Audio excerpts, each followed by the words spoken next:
नमस्कार, सुप्रभातम। स्वागत है आपका फिर से हमारे इस यूट्यूब चैनल के प्लेटफॉर्म पर। और जैसे हम कल पढ़ रहे थे छंद में हमने गीति का छंद पढ़ा था, और आज उसी क्रम में हम थोड़ा आगे बढ़ते हैं और दूसरे छंद की तरफ चलते हैं, जिसका नाम था, हमने देखा था गीति का छंद, जिसमें 26 मात्राएं थी, 14 और 12 पर यति थी। और आज हरि गीति का छंद हैं 16 और 12 पर यति आएगी।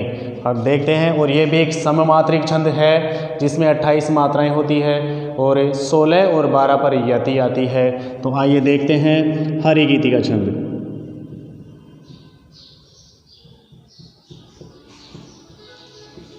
सममात्रिक छंद वही है जिसके चारों चरण समान मात्रा वाले हैं। तो हरि गीति का छंद में चारों चरण समान मात्रा वाले हैं। एक चरण में 28 मात्रा है, चारों चरण में 28, 16 और 12 मात्राओं पर यति दिखाई देगी।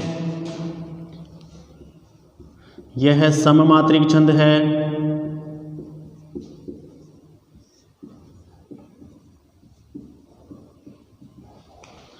जिसके प्रत्येक चरण में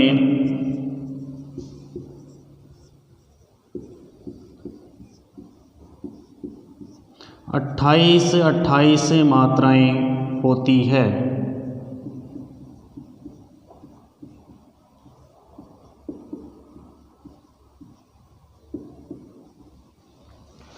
और इसमें 16 और 12 मात्राओं पर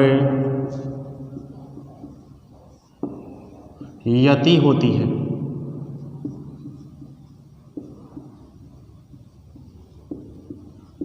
अर्थात 16 मात्राओं पर हम थोड़ा सा विश्राम करते हैं और अंत में इस 12 मात्राओं पर जाकर फिर विश्राम करते हैं। मतलब यति का मतलब होता है जहाँ हम थोड़ा रुकते हैं, बोलते बोलते जहाँ रुक जाते हैं उसे यति कहते हैं।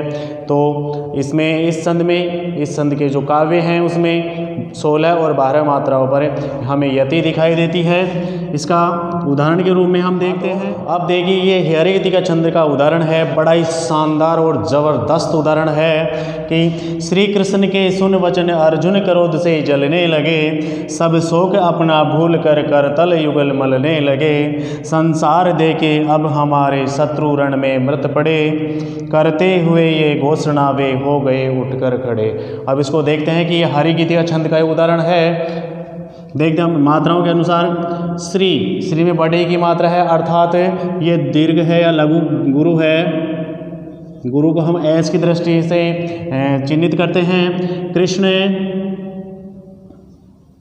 यहाँ एस है क्री, लेकिन क्री में री है, ये ध्यान देने योग्य बात है। अगर किसी अक्षर के नीचे री आ जाता हो तो वो लघु माना जाता है, क्योंकि ए ई उ री ली ये पांचों वर्ण लघु। आधा व्यंजन है, अर्थात पहले वाला व्यंजन है जो पूर्ण हो जाएगा, अर्थात ये दीर्घ माना जाएगा। तो यहाँ दीर्घ, फिर लघु, फिर दीर्घ, फिर लघु लघु लघु लघु लघु।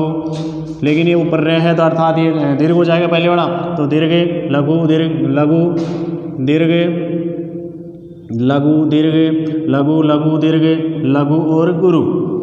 आप देखते हैं, गिनते हैं 2 4 5 6 7 8 9 10 11 12 13 14 15 16 मात्राओं पर यति। दूसरा 2 3 4 5 6 7 8 9 10 11 12 मात्राओं पर यति, अर्थात 12 और 16 28 मात्राएं। पहले चरण के अनुसार हमें पता चला कि पहला चरण है जो हरि गीति का छंद का ही है, क्योंकि 16 मात्राओं पर यति नजर आ रही है और बाद में 12 मात्राओं पर यति नजर आ रही है। अर्थात जहाँ 16 और 12 मात्राओं पर यति नजर आए वहाँ हरि गीति का छंद, और कुल 28 मात्राएं हो वो हरि गीति के छंद का उदाहरण होता है। आगे चल के देखते हैं।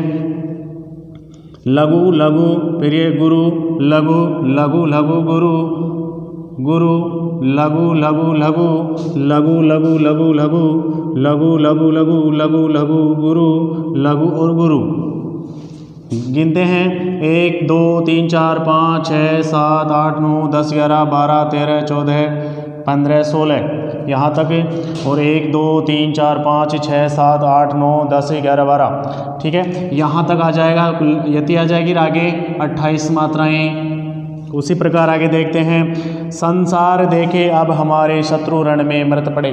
यहाँ देखने वाली बात मैंने आपको कल गीति का छंद में भी बताया था कि जिस व्यंजन के ऊपर अगर अनुस्वार आता है उसे हम गुरु मानते हैं, अगर जिस व्यंजन के ऊपर चंद्र बिंदु आती है उसे हम लघु मानते हैं। तो यहाँ अनुस्वार है अर्थात इसको हम गुरु की दृष्टि से देखते हैं। फिर यहाँ गुरु लघु, फिर गुरु गुरु लघु लघु लघु गुरु गुरु।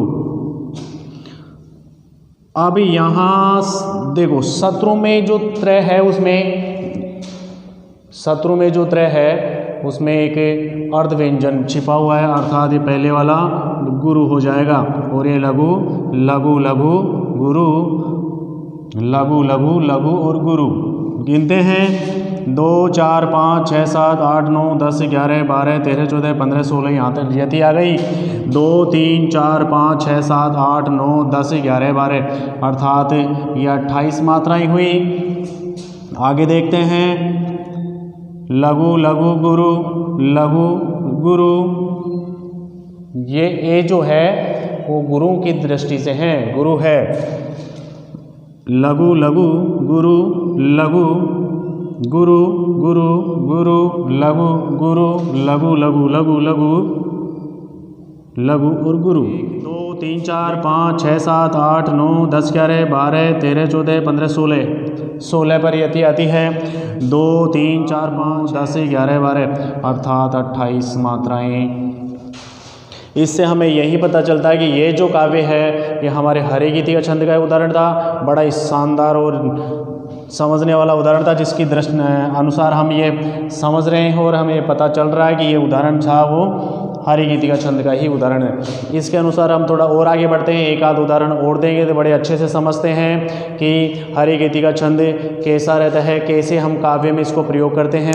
क्योंकि तुलसीदास जी ने भी छंदों के उदाहरण माध्यम से बड़े शानदार तरीके से रामचरितमानस की रचना की है। क्योंकि ये ऐसा माना जाता है कि हमें बिना छंदों के किसी भी काव्य में लयात्मकता नहीं आती है, रस नहीं आता है, अभिव्यक्ति का साधन नहीं बनता है। क्योंकि उसको पढ़ने में और पढ़ाने वाले में मज़ा नहीं आएगा जब तक छंद की समावर्ती नहीं होगी। क्योंकि अब यहाँ जैसे डायरेक्ट सीधा सीधा बोले जाए श्री कृष्ण के सुन वचन अर्जुन क्रोध से चलने लगे, डायरेक्ट बोले जाए रुके नहीं, तो क्या सुनने वाले में और पढ़ाने वाले में मज़ा आएगा? नहीं। इसलिए यति का भी प्रयोग किया जाता है। जैसे श्री कृष्ण के सुन वचन अर्जुन क्रोध से जलने लगे, बड़ा ही शानदार मज़ा आएगा पढ़ाने में।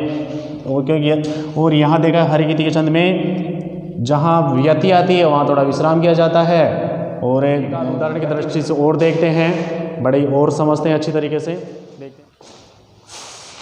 हाँ, अब देखिए आगे जो हम दूसरा उदाहरण जो लेके आ रहे थे वो है अन्याय सुनकर बैठे रहना यह महादुष्कर्म है, न्यायार्थ अपने बंधु को भी दंड देना धर्म है, इस हेतु ही तो कौरवों और पांडवों में रण हुआ, जो भव्य भारतवर्ष के कल्पांत का कारण हुआ।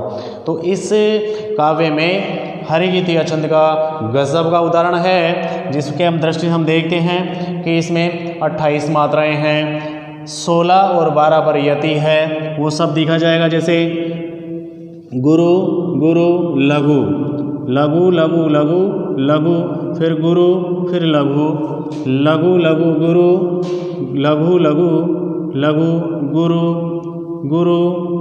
यहाँ दू जो है वो लघु था, लेकिन सामने अर्ध व्यंजन की वजह से पहले वाला व्यंजन क्या हो जाएगा? पूर्ण हो जाएगा। अर्थात मात्राएं हैं, गिन कर देख लेते हैं। 2 4 5 6 7 8 9 10 11 12 13 14 15 16, यहाँ यति आ गई 16 पर। और 1 2 3 4 5 6 7 8 9 10 11 12 और 12 पर भी यति आ रही है। अर्थात ये हरि गीति छंद का ही एक उदाहरण है। न्यायार्थ अपने बंधु को भी दंड देना धर्म है, देख लेते हैं। गुरु गुरु लघु लघु लघु गुरु गुरु लघु गुरु गुरु गुरु लघु गुरु गुरु गुरु लघु गुरु। 28 मात्राएं हैं, आप देख लेना, गिन लेना। लघु लघु हम अब अधिकतर हम बार बार ऐसे गिन देंगे नहीं, मेरी दृष्टि तो ठीक है। आप वीडियो को जूम करके रोक करके देख लेना, काउंटिंग कर लेना। गुरु लघु लघु गुरु गुरु लघु गुरु गुरु लघु गुरु लघु गुरु गुरु लघु लघु लघु और गुरु, ये भी 28 मात्राएं हैं। इसमें गुरु ये अर्ध व्यंजन की वजह से पूर्ण होते हैं, गुरु लघु गुरु लघु लघु, अर्ध व्यंजन की वजह से गुरु लघु गुरु लघु, अर्ध व्यंजन की वजह से पूरा हो जाएगा गुरु, फिर लघु गुरु गुरु लघु लघु लघु और गुरु, 28 मात्राएं। अर्थात ये भी गजब का उदाहरण था, हरिगीतिका छंद का एक बहुत ही शानदार उदाहरण था। अब हम थोड़ा एक उदाहरण और देखते हैं जो आपके समझने में बड़ी सहायता करेगा, जिसको देखते हैं। इसी को देख लेते हैं, ये जो शब्द लिखा हो ना हरिगीतिका, इस हरिगीतिका छंद को हम 4 बार लिखते हैं तो हरिगीतिका छंद का उदाहरण हो जाता है। क्योंकि एक शब्द में 7 मात्राएं हैं तो 4 बार इसको लिखेंगे, 4 बार इसकी पुनरावृत्ति करेंगे तो वहाँ अनुप्रास अलंकार का प्रयोग हो रहा है, लेकिन यहाँ क्या हो जाएगा, हरिगीतिका छंद का उदाहरण बन जाएगा। देखते हैं, देखिए हरिगीतिका छंद जो शब्द है उस शब्द में हरिगीतिका छंद का उदाहरण समाया हुआ है, जो देखते हैं। इसमें लघु लघु गुरु लघु गुरु, फिर लघु लघु गुरु लघु गुरु, लघु लघु गुरु लघु गुरु, लघु लघु गुरु लघु गुरु। गिनते हैं, देखिए 1 2 3 4 5 6 7 8 9 10 11 12 13 14 15 16, यहाँ यति आ रही है हरि के बीच में 2 3 4 5 6 7 8 9 10 11 12, मतलब ये देखा जा रहा है कि शुरू में 16 मात्राओं पर यति आ रही है और बाद में 12 मात्राओं पर यति आ रही है और कुल 28 मात्राएं हैं। अर्थात ये जो शब्द है इसको हम 4 बार पुनरावृत्ति करके लिखते हैं तो हरिगीतिका छंद का शानदार उदाहरण समझ में आता है। अगर आपको बच्चों, आपको अगर और कोई उदाहरण याद ना रहे, इसी हरिगीतिका शब्द को 4 बार लिख दो, उदाहरण बन जाएगा। इस प्रकार हम जो देख रहे थे हो चुके हैं गीतिका और हरिगीतिका। आगे हम पढ़ेंगे कुंडलियाँ, सवैया, दोहा, रोड़ा, जितने भी छंद आपके सिलेबस में चल रहे हैं, एक एक करके हम रोजाना एक एक छंद की हम अध्ययन करेंगे। तो आप बने रहिए। एक बार हमें गीतिका छंद का पुनरावृत्ति कर देते हैं कि जिसमें 26 मात्राएं होती है। पहली यति आएगी 14 शब्द पर, 14 मात्राओं पर, और दूसरी यति आती है 12 मात्राओं पर, और इसका कुल मात्राएं 26 रहती है। और हरिगीतिका छंद में कुल मात्राएं 28 रहती है। पहली यति 16 मात्रा पर, दूसरी यति 12 मात्राओं पर आती है। दोनों ही सममात्रिक छंद है, इसका विशेष ध्यान रखें और आगे बने रहिए इसी क्लास से। और हम रोजाना धीरे धीरे एक एक करके छंदों का अध्ययन कर रहे हैं। बने रहे इसी क्लास में। तब तक के लिए धन्यवाद।